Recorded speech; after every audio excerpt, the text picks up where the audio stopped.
I'm the queen of mid-morning, Dana Perino, filling in for the king of late night, Greg Gutfeld, who's out recovering from being Greg Gutfeld.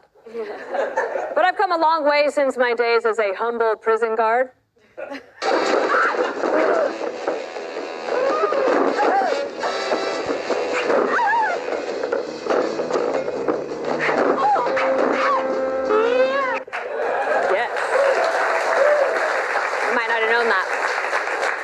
Tonight, I'd like to address all the moms and dads out there, or anyone who hopes to be one someday. So your children, and Percy, they're counting on you. Isn't he? I mean, he's so cute. American kids are in real trouble, and I'm not just talking about Hunter Biden. And it's something parents need to deal with ASAP. And it's not that they're staying up late to watch the Gutfeld show, although that could stunt their growth. Look at Greg. A lot of people don't realize he was 6'3" when he started this show. But it's our schools. American schools are failing us. They're failing our kids, our families, and our nation. In a recent interview on my show, America's Newsroom, that's weekdays at 9 to 10, or 11, I shortchanged myself an hour, former Secretary of State Condoleezza Rice, whose own story personifies what good education can do, called it a national humiliation. And for once, she wasn't talking about Kilme's haircut. What she meant was that if we keep going as we are, the great American experiment could fail. Historically, America's education system has been one of the shining lights of our country. For over 150 years, people would crawl over glass to get their kids into American schools. And it continues, except today they're crawling through the gaps in the border wall. So is that still the case? Let's look at the national report card. Reading and math are down for 8th graders 4% and 9% respectively. The numbers for history and science, they are just as bad. Add that to chronic absenteeism, which is defined as missing 10% of school or more. In Baltimore, for example, chronic absenteeism was at 23% in 2016, 36% in 2020. Last year, it was 58%. 58%, or as Baltimore teachers call it, almost half. 58%, I mean, Harold Ford has a better attendance record than that. Same with Joe Biden, and everyone's noticed it.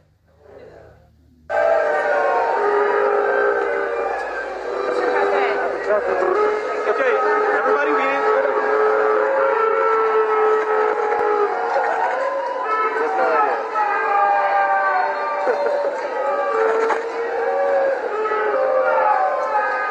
And so, as the system deteriorates, the Dems do what they do best. They print money.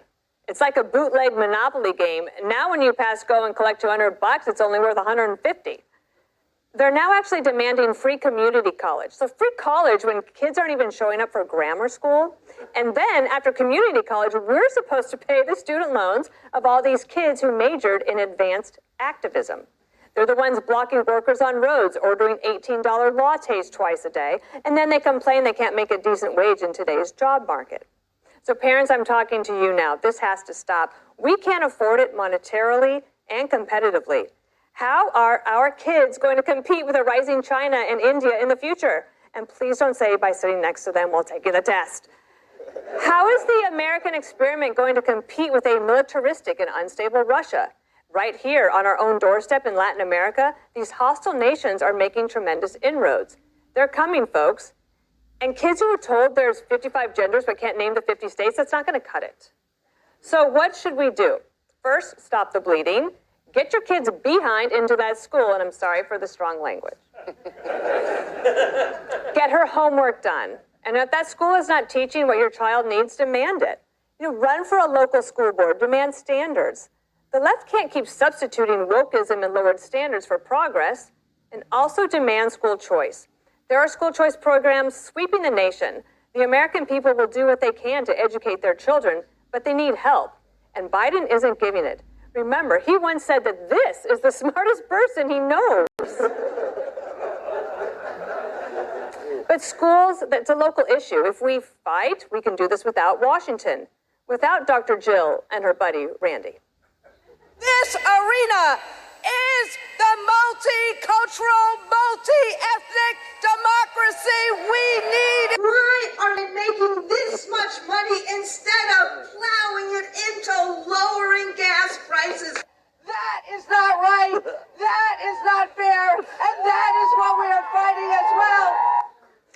the right, you can't just say abolish the Department of Education and then get into office and realize that's not going to happen. And then throw up your hands and blame everything on the teachers union, as bad as they are. Independence, they don't want the Department of Education abolished. They want education to work better. And without independence, Republicans can't win. So parents, it's time to get tough.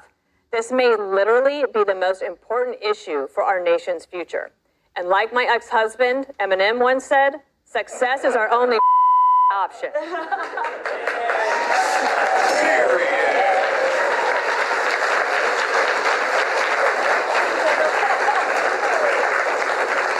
So let's welcome tonight's guest. Like a toddler in church, he'll leave you rolling in the aisles, comedian Jeff Dye. He's our favorite VP after the oil producer that killed all those seagulls, co-founder of Base Politics, Brad Palumbo. She's like Taco Bell. She's great at first, but has the potential to kill you in your sleep. Fox News contributor, Kat Timpf. And he retired from the ring, but he'll still wrestle anyone that steals his bling. New York Times bestselling author, comedian, and former NWA world champion, Tyrus, can I start with you? It's your show.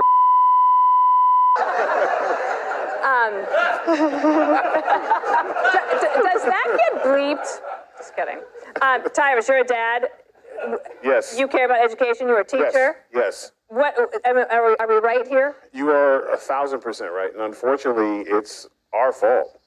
We stopped paying attention to the kids. Everyone wants to blame the kids. It's the tablets. It's the technology. They're not focused. They're doing that, but the parents are doing that. Like, who allows the children to do these things? We used to be partners with our teachers. And yes, we see on the media the extreme version of a lot of the school teachers. And it used to be like one or two in every school, there was that one teacher, or maybe two. Now, you define the normal teacher, they're the weird ones. The one that wears the bow tie and wants to teach science is the one that everyone's going, I don't know about that guy. So we have to, in some cases, parents, we have to start sacrificing.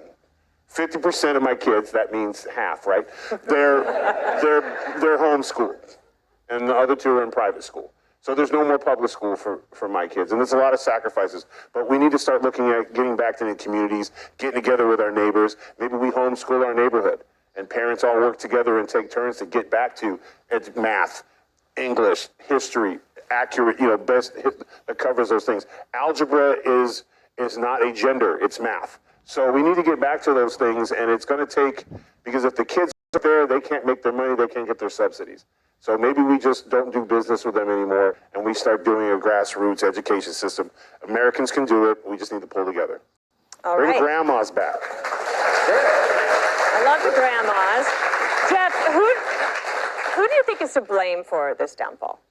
I don't know who to blame. Everyone's blaming these kids, like Tyler said, like, oh, they're not showing up for school, and over 56% of the students aren't showing up for school in Baltimore. It's like, yeah, have you seen schools lately? The dude teachers are showing up with prosthetic boobs. The women teachers are talking about teaching them sex stuff. Everything's gay. Everything white is racist. I commend these kids for not showing up. Smart kids. Smart kids. Wait, they might have potential.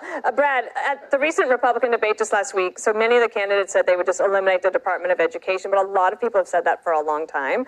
And then they get there and realize that that's not going to happen. So that can't be the only solution. No, I mean, I support that in theory, too, but you've got to have more practical solutions. And I'm really glad you brought up school choice, because that's the most obvious one. We can't just keep throwing money at the system. I mean, we spend $15,000 per student. It's 30% more than other developed countries. Clearly, just shoveling more money, which is what Democrats always say, is not going to fix our education crisis. But actually giving parents choice, like maybe the money follows the student and goes to the school that best fits that kid's needs, not just the public school by default. Maybe it's a public school, but maybe it's a private school. Maybe it's a charter school. Maybe it's Tyrus's house. Maybe it's his neighborhood. Stories, I can fit at least 100 in there. And you could take them over to see all the animals. Listen, back in the day in the little house on the prairie, it was like there was like 50 kids stuck in a box with one teacher, and no one lifted their head up. They all did the work, so it can be done. Kat, Brad has a good point. There's actually, it's not that we're not spending enough money on kids, or maybe we are, but we're spending it wrong. But in some of these school districts, the more money that you give them, the scores are still as bad. Yeah, absolutely. And I think that school choice, I'm glad you brought that up. I'm glad we talked about that because the problem with looking for a solution to this is there's no one size fits all solution because I don't have kids, but from my understanding, they are people. So At times. and people are different. So different things, what might work for one kid might not work for another kid. So we really have to acknowledge that reality. And also we can't be surprised because even this is, better than it was a few years ago when school was illegal. In the pandemic, the education was no.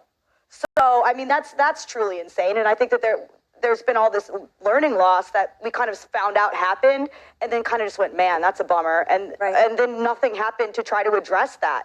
That was just having kids stay at home is going to impact them and has impacted them. So what are we going to do to try to solve that? Should at least kind of try. I don't know. Is that I crazy? also did some homework, and sure, spelling and math is down, but according to my measurements, podcast listening is up 98 points, OnlyFans is up 99 points, and kids transitioning is up 100%. That's That's higher than 3 years that's ago. nearly complete. Yeah, so what's everyone paranoid about? This is fine.